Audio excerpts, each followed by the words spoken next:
Hi folks, అందరికీ నమస్తే. ఇప్పుడు మనం 12th సొల్యూషన్ సాల్వ్ చేద్దాము. క్వశ్చన్ ఏమి ఇచ్చిండు? In a rectangle A B C D. First rectangle గీసేసాయి. ఇది సింపుల్ క్వశ్చనే, బట్ ఇట్లాంటి టైప్ ఆఫ్ సమ్ ఎప్పుడు ఇవ్వలేడు కాబట్టి కూరగాయలు ఓవర్ చేయలేరు.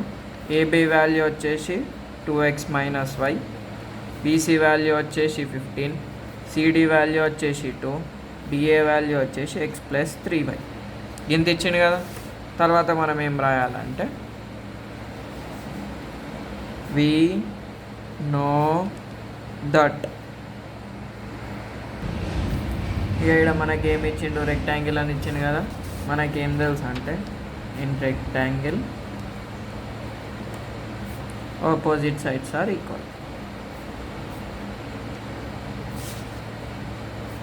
ఇగో గిదే హిడెన్ కండిషన్. ఒకవేళ నువ్వు ఈ కండిషన్ రాసినావు అనుకో, అప్పుడు ఏమవుతుంది అంటే ఏబి = సిడి అవుతుంది అండ్ బీసీ = డిఏ అవుతుంది. సో ఏబి అంటే ఎంత? 2x - y = సిడి ఎంత? 2. కాలన్ పెట్టుకుంటా.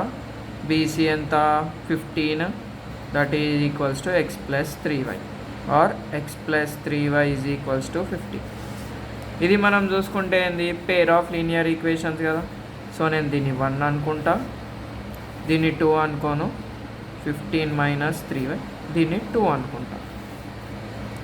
ఇప్పుడు ఏం చేద్దాం? By substitution method.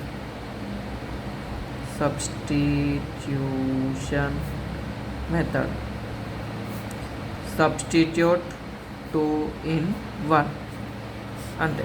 ఫస్ట్ ఏముంది? 2x - y = 2. సో x = రాసుకున్నాం కాబట్టి x ప్లేస్లో పెట్టేద్దాం. =2. ఇక్కడ అందరూ స్టూడెంట్స్ చేసే మిస్టేక్ ఏంటంటే ఇది రాస్తారు కదా, నేను గిట్ట అదే రాసిన, పక్కకు -y ఉంది కదా, అది మిస్ చేస్తారు.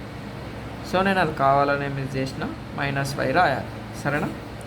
15 × 2 = 30, plus into minus, -2 × 3 = 6y, -y = 2. అయిపోయింది. ఇక్కడ చూడు, 30ని అవతలకి వెళ్ళకూడదాం. అప్పుడు ఏమవుతుంది? 2 - 30 అవుతుంది. -6 - y అంటే ఇక్కడ 1 ఉన్నట్టు. -6 - 1 ఎంత? -7. సేమ్ సింబల్ ఉంది కాబట్టి యాడ్ చేసినాం. -7y = 2 30 తీస్తే 28. పెద్దదానికి మైనస్ ఉంది కాబట్టి మైనస్. y = -28/-7. మైనస్ కట 7 × 1 = 7, 4 గింతే. ఇప్పుడు ఈ y = 4ని సబ్స్టిట్యూట్ y = 4 ఇన్ ఏది? 2లో పెట్టేద్దాం, ఈక్వేషన్ 2. అప్పుడు ఏమవుతుంది?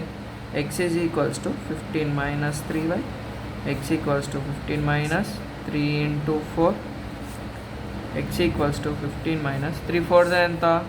12. x = 3, therefore x = 3, y = 4. ఇక గింతే ఆన్సరు. నేను ఎంతకైనా మంచిది వెరిఫికేషన్ చేసుకుంటా, చేసింది కరెక్టా తప్ప అని తెలుసుకుంటా అయిపోతుంది కదా. సో ఈక్వేషన్ తీసుకుందాం. 2x - y = 2.